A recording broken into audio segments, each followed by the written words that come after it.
कि मैं तो छोड़ आई अब सारा। हाँ, और भगवान कहते हैं जब तक संसार को नहीं छोड़ोगे तब तक मुझे पाओगे नहीं। मुझे तभी पाओगे अब संसार से नाता।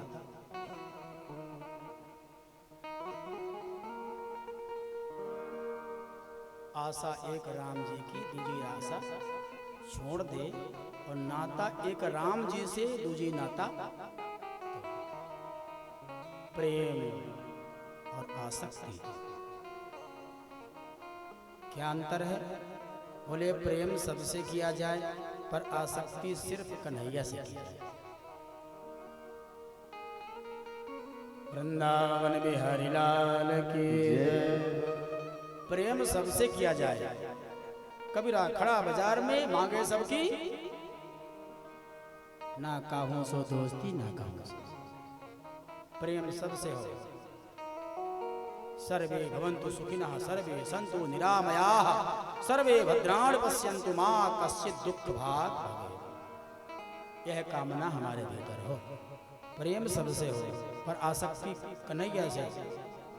आसक्ति क्या है? बोले जिसके बिना हमें कहीं भी अच्छा न लगे, जिसके बिना हमें एक क्षण भी रहा ना जाए, जिसके बिना हमारा मन व्याकुल हो जाए, मन उत्कंठित हो जाए, मन चिंतित हो जाए, विह्वल हो जाए। कितनी सुंदर बात है। एक दिन विवेकानंद जी ने रामकृष्ण परमहंस से कहा, गुरुदेव मुझे भगवान का साक्षात्कार करना है, मुझे भगवान के दर्शन करने हैं। तो परमहंस जी ने कहा, बेटा करवा दूंगा किसी दिन। एक आध महीना बीत गया, फिर विवेकानंद जी ने कहा, गुरुदेव कराइए ना दर्शन। तो गुरु जी ने मंत्र दे दिया कि बेटा इस मंत्र को जपो, खूब तन्मयता पूर्वक मंत्र जपना, तुम्हें भगवान के दर्शन हो जाए। विवेकानंद जी मंत्र को जपने लगे, 6 महीना बीत गया और भगवान के दर्शन नहीं।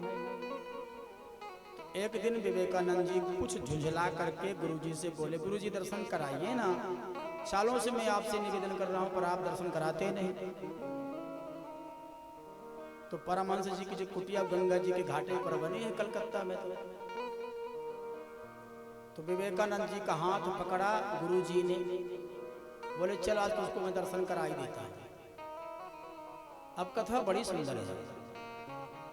परमहंस जी ने विवेकानंद के हाथ को पकड़ करके गंगा जी में ले गए और छाती भर जल में जब पहुंचे तो बोले डुबकी लगा। और जैसे विवेकानंद ने डुबकी लगाई, सोई ऊपर से परमहंस जी ने सिर को पानी में ही दबा लिया। तो 1 सेकंड 2 सेकंड 10 सेकंड 15 सेकंड के बाद अब सांस कब तक रोक कर रखेंगे विवेकानंद। मन घबराने लगा, जी व्याकुल होने लगा, लग रहा मानो प्राण निकल जाएगा। तो अकुलाकर व्याकुला करके और विवेकानंद जी पानी से बाहर निकले, हांफते हुए। हाथ गुरुजी का हटा दिया सिर से। गुरुजी आप मुझे मारने लाए हैं कि दर्शन कराने लाए हैं?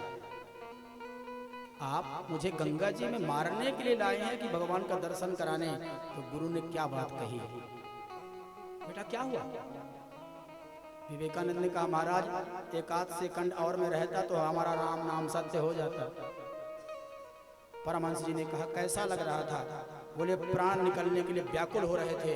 परमहंस ने कहा, बेटा जिस दिन भगवान को पाने के लिए इसी प्रकार तेरे जीवन में व्याकुलता आ जाएगी, उसी क्षण तेरे सामने भगवान प्रकट हो जाएगा। उसी क्षण। आज गोपिकाओं के मध्य में कन्हैया जी खड़े हुए हैं। गोपिकाओं ने निवेदन किया, प्रभु मैं संसार को छोड़ करके आ गई हूँ। भगवान ने देखा अब गोपिकाएं शायद है काम क्रोध लोभ मोह मद और मत्सर, इन 6 विकारों को छोड़ करके आई हूँ। अब भगवान उन गोपिकाओं के मध्य में रास आरंभ करने वाले। नृत्य आरंभ हुआ। नृत्य आरंभ हुआ और नृत्य करते करते करते करते करते गोपिकाओं के मन में अभिमान जागृत हो गया। अभिमान।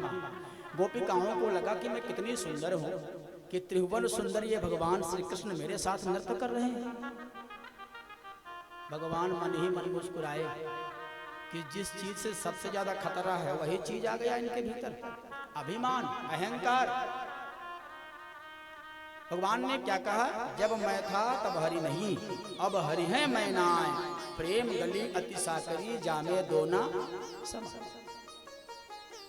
गोपिकाओं के मन में अभिमान हुआ तो भगवान किशोरी जी को साथ में लिया और रास मंडल से अंतर ध्यान हो गया नहीं है। गोपिकाएं तो नृत्य कर रही, किसी को पता नहीं चला। कन्हैया ने राधिका जी को लिया, किशोरी जी को लिया, रास मंडल से अंतर ध्यान हुए। कुछ दूर आगे बढ़े तो जिस अभिमान ने इन गोपिकाओं को पकड़ा था ना, वही अभिमान ने किशोरी जी को भी पकड़ लिया। किशोरी जी के मन में लगा कि देखो कन्हैया सबको तो छोड़ दिया पर मुझे बहुत मानते हैं, मेरे बिना ये रह नहीं पाती, तभी तो साथ में लेके आए हैं। भगवान ने कहा लो कर लो बात। हाँ, जिस अभिमान ने गोपिकाओं को पकड़ा था उसी ने इनको भी पकड़ लिया। तो किशोरी जी ने कन्हैया से कहा लाला जी अब मेरे पैर दुखने लगे। भगवान ने कहा तो मेरे पीठ पे बैठ जाओ। हाँ हाँ बैठ जाएंगे।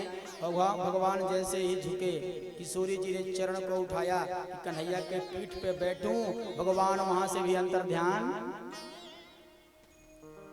अब रास मंडल में गोपिकाएं तड़प रही हैं, कन्हैया तुम कहाँ हो, कन्हैया तुम कहाँ हो। और आंगे निधि वन में किशोरी जी अकेले परेशान है, तड़प रही हैं, कन्हैया तुम कहाँ चले गए, कृष्ण तुम कहाँ चले गए। कृष्ण अंतर ध्यान। सुखदेव ने कहा परीक्षित, जीव के भीतर, जीव के चित्त में जब अहंकार का अंकुरन जागृत हो जाता है तो अहंकार के कारण भगवान दिखाई देना बंद हो जाता है। भगवान है तो वही, पर अहंकार जब हमारे भीतर प्रवेश करता, अभिमान प्रवेश करता है, जो ऑप्टिकल है वो ब्लैक है और कन्हैया तो व्हाइट में दिखते हैं। अभिमान रूपी ऑप्टिकल वह भाव जैसे ही आया, जीवन में कलुषता आ गई, जीवन में कलुषता आ गई, कालापन आ गया तो भगवान दिखना बंद हो गए।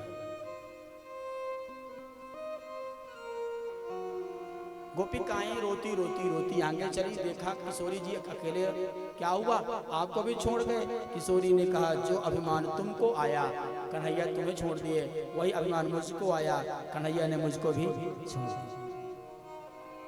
सामने तुलसी के बड़े बड़े वृक्ष लगे हैं। गोपिकाओं ने तुलसी मैया से पूछा, कच्चित तुलसी कल्याणी गोविंद चरण प्रिय, सहत्वाल कुलैर बिभ्रद दृष्टतेति हरि प्रियः। अरे तुलसी मैया महारानी, कन्हैया तो आपके बिना एक मिनट भी नहीं रहते। आप जब तक उनके सिर पे आके नहीं बैठती हो उनकी पूजा पूरी नहीं होती है। आप तो साथ में ही हो, आप ही बता दो कन्हैया कहाँ हैं। तुलसी मैया ने कोई उत्तर नहीं दिया। एक गोपिका ने दूसरी गोपिका से कहा, अरे बहना तू किससे पूछती है, ये तो मेरी सवत है, ये भला कृष्ण का पता मुझे क्यों बताएगी। आगे चली गोपिकाओं ने चंपा के पुष्प से पूछा, आगे चली बट के वृक्ष से पूछा, नदियों से, तालाबों से, वृक्ष से, लताओं से, पक्षियों से गोपिकाएं व्याकुल होकर, बेहिवल होकर के पूछती हैं, क्या तुमने मेरे कृष्ण को देखा, क्या तुमने मेरे कन्हैया को देखा। वही गोपिकाएं कहती हैं, अरे सखी किससे पूछती है, ये बट का वृक्ष तो बूढ़ा हो गया है, इसको बेचारे को सुनाई भी कम देता होगा। और गोपिकाएं ढूंढती ढूंढती जब कन्हैया को नहीं पाया तो व्याकुल होकर के प्राण त्यागने के उद्देश्य से यमुना जी के किनारे आकर के बैठ गए। गोपिकाओं ने कन्हैया से कहा, लाला जी यदि आप मुझे नहीं मिलोगे ना तो मैं आपसे वादा करती हूँ इसी यमुना के जल में डूब करके यहीं पर प्राण समाधि ले लेंगे, हम अपने प्राणों को त्याग देंगे, पर लौट करके अब घर वापस नहीं जाएंगे। गोपिकाएं रोते रोते रुदन करते हुए भगवान की जो स्तुति किया है उस स्तुति का नाम है गोपी गीत, गोपिका गीत। गोपिकाओं ने रोते हुए भगवान के जिस गीत को गाया है उस गीत का नाम है गोपिका गीत। और गोपिकाओं ने भगवान के चरण में जो निवेदन किया है, आइए सब लोग 2 मिनट अपने अपने हृदय में भगवान का हम दर्शन करें। और प्रार्थना करें ठाकुर, जिस प्रकार आपने गोपिकाओं की उस विरह वेदना को सुनकर के उनके गोद पर आकर के प्रकट हो गए थे नाथ, हमारे भी आंगन में, हमारे भी गोद में, हमारे भी हृदय रूपी आंगन में आकर के प्रकट हो जाए।